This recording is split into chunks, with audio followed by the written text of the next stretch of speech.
लाडकी बहीण योजनेत 80 लाख महिला अपात्र ठरल्यात। पडताळणीनंतर 80 लाख महिलांची नावं योजनेतून वगळण्यात आलीत।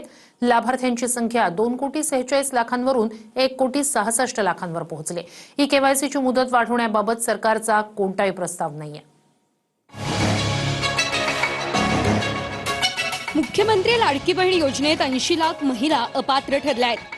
मुख्यमंत्री लाडकी बहीण योजनेतील लाभार्थ्यांची संख्या 2,46,00,000वरून 1,66,00,000वर पोहोचली आहे। लाडक्या बहिणींना ई-केवायसी दुरुस्तीला 30 एप्रिलपर्यंत मुदतही देण्यात आली होती। मात्र 80 लाख लाभार्थी महिला अपात्र ठरल्या, त्यानंतर ती संख्या 1,66,00,000वर आली आहे। ई-केवायसीची मुदत वाढवण्यास सरकारचा नकार आहे। महिला आणि बालविकास विभागाकडून मुख्यमंत्री माझी लाडकी बहीण योजनाही चालवली जाते। रोहिणी खडसे आणि सुषमा अंधारे यांनी मंत्री आदिती तटकरेंवर जोरदार हल्लाबोल केलाय। फक्त आणि फक्त योजनेचं अपडेट देण्यापुरत्या त्या स्क्रीनवर दिसतात।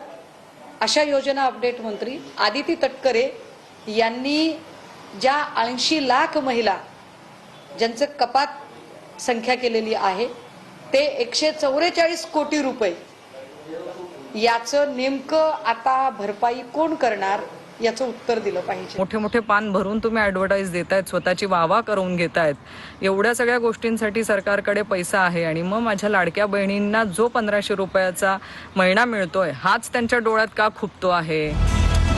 तर कुणी मायकाला आला तरी लाडकी बहीण योजना बंद होणार नाही असं उपमुख्यमंत्री शिंदेंनी म्हटलंय।